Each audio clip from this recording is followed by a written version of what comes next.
Good morning, it's John with Bayside Outdoor Living. We're out here on a Forest Hill project building a retaining wall. I'm here with my project manager, Andrew. Let's go take a look, see how these guys are doing. Come on. So we've got a lot of moving parts here.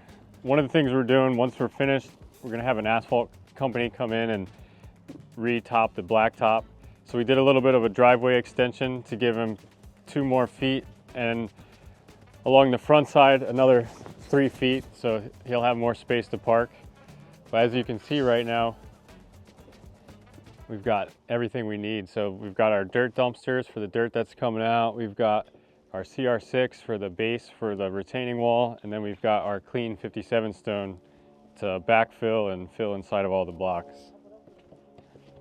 A couple things we'll have to take care of as far as logistics today is making sure our can gets picked up. We're gonna get one more swap out on a can. We've got some more room in this one, but as you see down here on the bottom of the hill, we still have quite a bit more excavation to pull out of here. So we'll pull in another dumpster and get this one topped off and fill another one. Use that to clean up as we go out of here as well. As you see behind you, we've got more block that's going in. As we get down here, you'll see that we're working on our tiers. We're coming up in elevation 36 inches for this wall here. And then we're gonna backfill and regrade the wall at the hillside here, remulch it, and then we're gonna be stabilizing it with a mulch glue stabilizer, and that's gonna basically hold the mulch in and allow him to do what he wants to do as far as plantings when the time comes. So this is a SRW non-woven fabric. We use this behind our retaining walls. This is gonna go between the dirt, the sediment, and this is gonna go between our clean gravel rock. We don't want this to get clogged up behind the wall with clays or sands or anything like that. So we put this filter fabric essentially in there and allows water to transfer through it, but it won't allow the sediment and debris to clog up our clean drainage stone that's gonna go in behind this wall. Along with that, gets a perforated piping at the bottom of this, which will basically run from our high end down to our low end and bring it out onto a pop-up into the yard where we can take out the water that's hydrostatically pushing the wall and alleviate it through the bottom as we work our way out. Yeah, for retaining walls, the clean stone and your drainage pipe is the most important thing, so you can relieve that hydrostatic pressure, because that's what's going to make your walls fail. Let's go around and take a look at the face. If you work your way down the wall here, we've put in a drainage pipe here that's going to be at the top. It's basically going to collect our water off the asphalt. We're piping that down and we're going to take it into the wood line here and alleviate that as a future issue with water flow and whatnot off this corner. Before we got in here and started ripping this out, this had a whole lot of rock in here, a bunch of big rock, like riprap essentially, which is used for water flow and drainage just to kind of stabilize the hill. But since we're now extending this yard back 5 or 6 feet, we've now had to take that out and reevaluate how the water is going to flow around this corner, and it's going to go under it. Yeah, and putting that drain there allows us to take all the water from the surface area of the blacktop and get it under and around the wall, instead of having it just flow where it would have to work its way and have a potential for hydrostatic pressure. Come on down this way. Let me show you some more. All right, so if you look at the wall in this orientation long ways, each block level that we come up will stagger or batter back. So when you're building a larger wall that's going to hold back like a retainable earth, we build the wall so it has a batter. So essentially each row I go up, we're going to go back an inch. So this bottom course is really important for us. If we'll show you back here, that we set this bottom course at the right level so that when we hit the top of our wall, we're right where we need to be as far as our line goes. So let me show you that when we go around this corner here.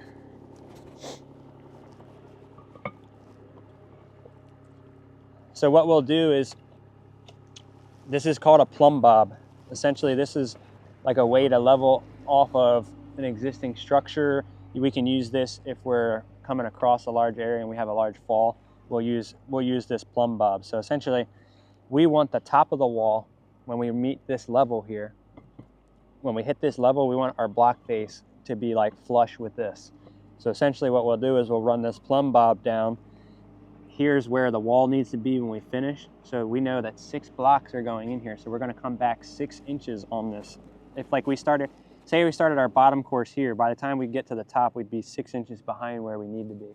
So essentially when we run this plumb bob and we measure out 6 inches this direction, we're now covering for that wall batter, and when we finish, we're gonna be right where we need to be, and that's nice.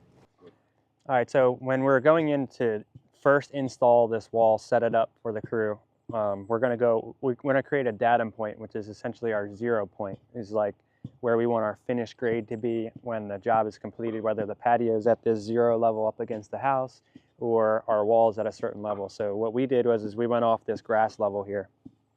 So when I came in to set this wall height, I came in and I zeroed off the grass here, because what we're gonna do is make this level when we're finished, and that's gonna be our finished 0 height. Now I know from that point, my wall is gonna finish at 36 inches tall.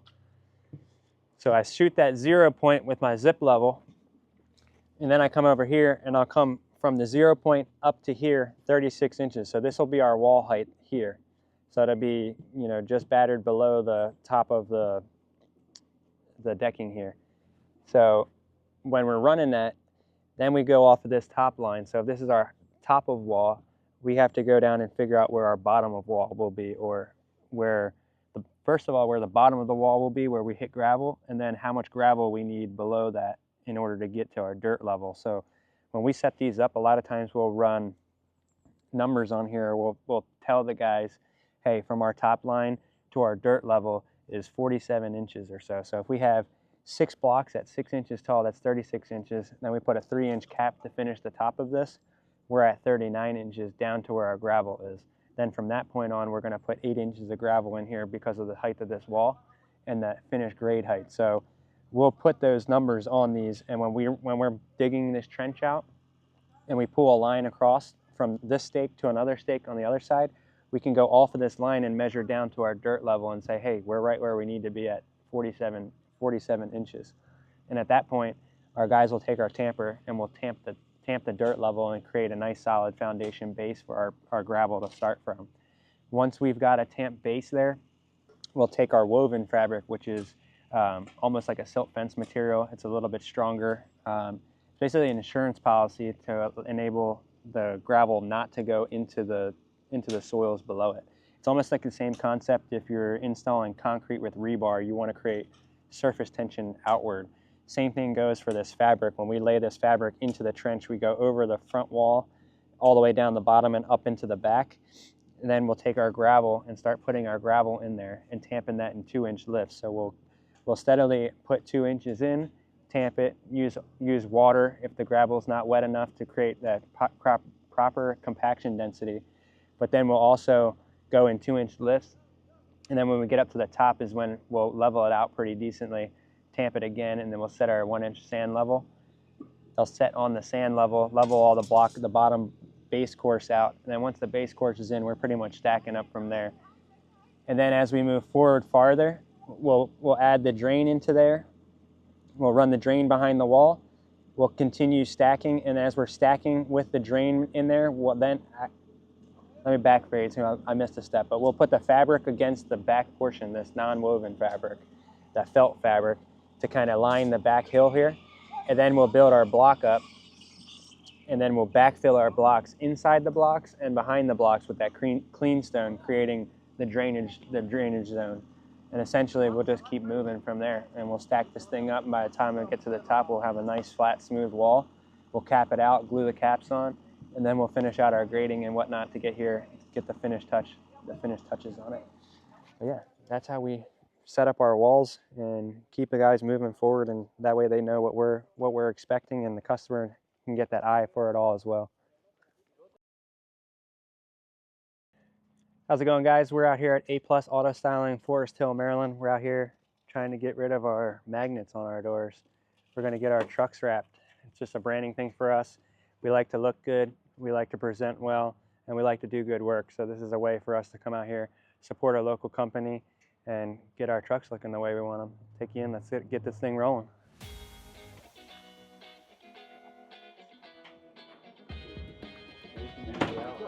What's going on? What's going on? How are you? Good. I brought one of the trucks in. Oh yeah. Is that like a ceramic coat, or ceramic coat even another level? That's pretty nice. And then in the clean room over here, the film and then the rear bumper. So we call that the track packet, basically. Yeah, so like anything that's going to get majority Yep. of your... Oh yeah, high impact area. Yeah, so they're going to wrap a Harper County Sheriff car right here. So like this. Never see the back of one of them. Look at the camera in the top. That's sick. Spider swirls.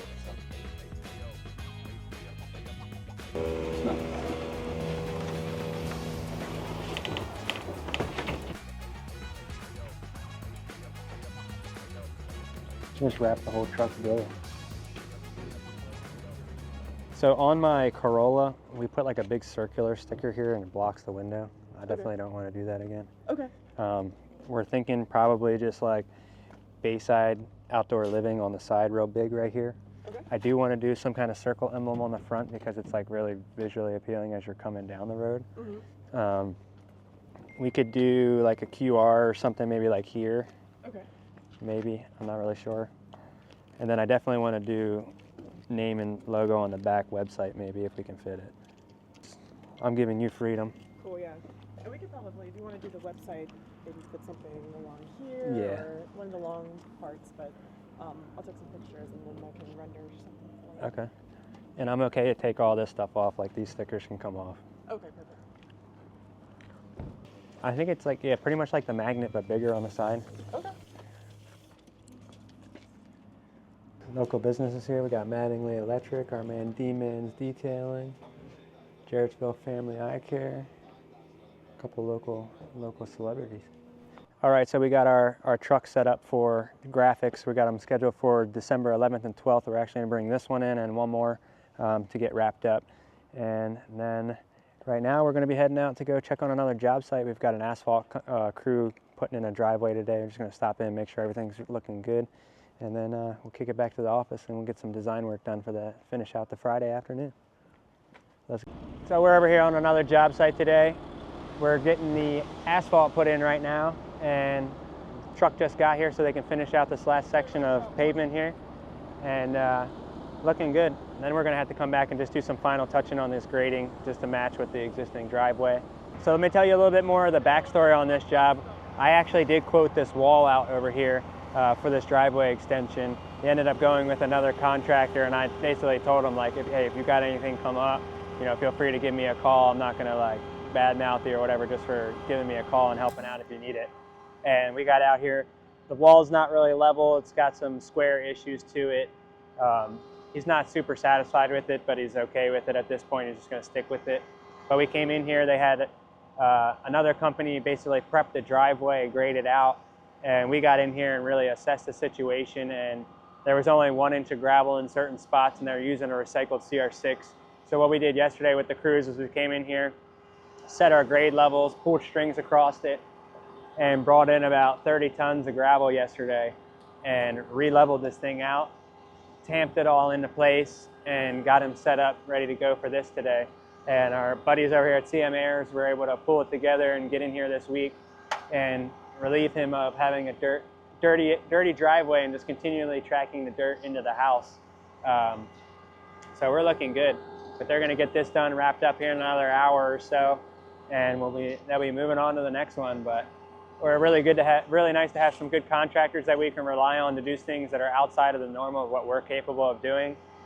Fully capable of prepping base, extending driveways, building the walls, and then we have our great friends here come in and just take care of this portion for you.